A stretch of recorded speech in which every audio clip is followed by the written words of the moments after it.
Hey everybody, Phi Farley here. It is Monday, March 19th. Man, what a weekend of NCAA basketball. I got three teams to watch today. I'm going to get to that here in a second. First, to go through the last 4 days. What a challenge. What a fun challenge when it comes to capping to look at these. One of my favorite things about just betting in general is the psychology of it. I like how the difference between the lines and watching teams' motivations and trying to figure out where each team is coming in at. It goes to show you that any given team with the right motivation or any given team with the wrong motivation can win on any given day.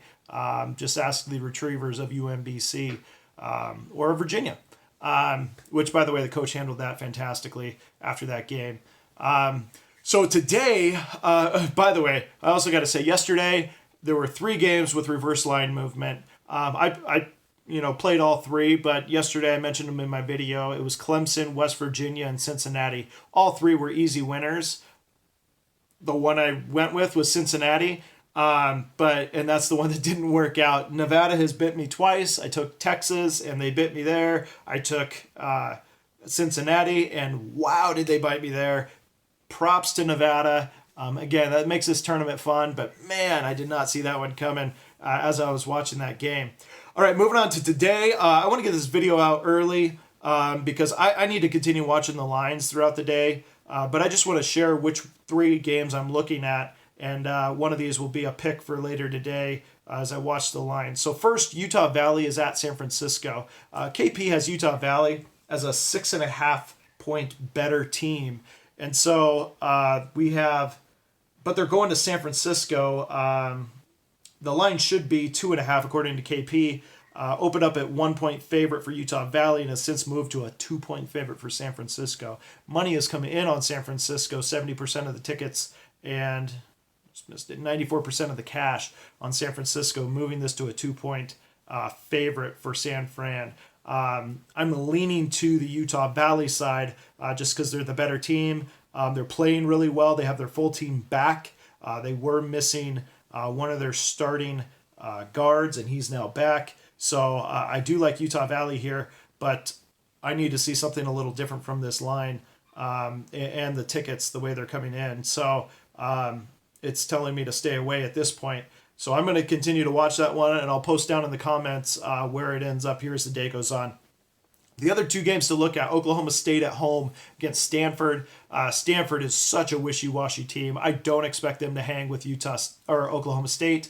KP has it at 9. The line opened up at 7.5, has been pushed up to 8. 70% of the cash is on Oklahoma State, 65% of the tickets.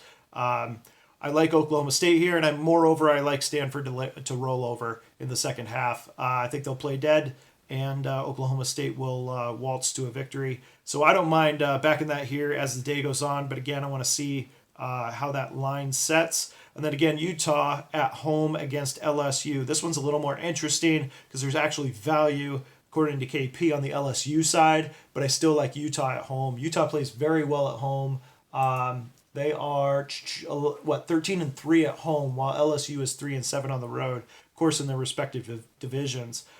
Utah does have some good quality wins at home, which would cover the 4.5. UCLA, Colorado, or a few. However, when they played tougher games, they have lost. They lost UNLV. They lost to Arizona State when they were on top of their game earlier in the season. Now we have LSU traveling into town in this tournament. I look for Utah to win this game, but 4.5, I don't know. Again, I'm going to have to watch the line here throughout the day. So those are the 3 games I'm going to be evaluating. I was looking at Jacksonville State, Central Arkansas. I like Jacksonville State. They're a good team. They've been fun to bet on this year. There's been good value there throughout. Not often do you get a line on Jacksonville State, so they've been profitable throughout the season. And then Campbell at home playing New Orleans on the road. Also is one to take a look at. But those are the games I have. I will post down in the comments which game I'm going to go with here by the end of the day or before tip-off of these games. And the final note I want to make is looking at the futures. Futures came out for the tournament, and there's some value. And I know I'm not a futures player, by the way. It's basically a long-term parlay, and I just am not interested in that. They're not good investments. So, but they're fun. So for fun's sake, Kentucky has a little bit of value. It's 8-1 on Kentucky. They may go through all the way to the championship game as a 5 seed playing sub-seeded teams all the way through. They started with a 12 seed Davidson. Then they got 13 seeded Buffalo. Then they got 9 seeded Kansas State. Very well, and they're going to have, if they win, Loyola Chicago 11 or Nevada 7, a sub-seeded team beyond that. Then they're going to play out of the West Division. Michigan and Gonzaga are the 2 teams that are better seeds than them, a 3 and a 4. But the 1s have been eliminated. The 2s have been eliminated. So there's a 50-50 chance, if you look at it that way, that they're going to get an inferior team seed-wise there. The only real game to worry about on Kentucky is going to be who they face in the championship game, pending they go through. I mean, this tournament has been so backwards and upside down, and I knew that coming into it. This year, there have been more upsets of the top 25 teams than there have been in any other season since they created the top 25 process. So it just goes to show you the mid-majors and the conferences are so much more balanced than they used to be, or at least this season they are. So, but I do see a little bit of value if you like playing the futures on Kentucky. They're also peaking at the right time. They're playing very well. They have great athletes. They're just young. So Calipari knows what he's doing, though. He's been here and won championships before with it. May not be a bad idea to look into that if you're interested in those futures bets.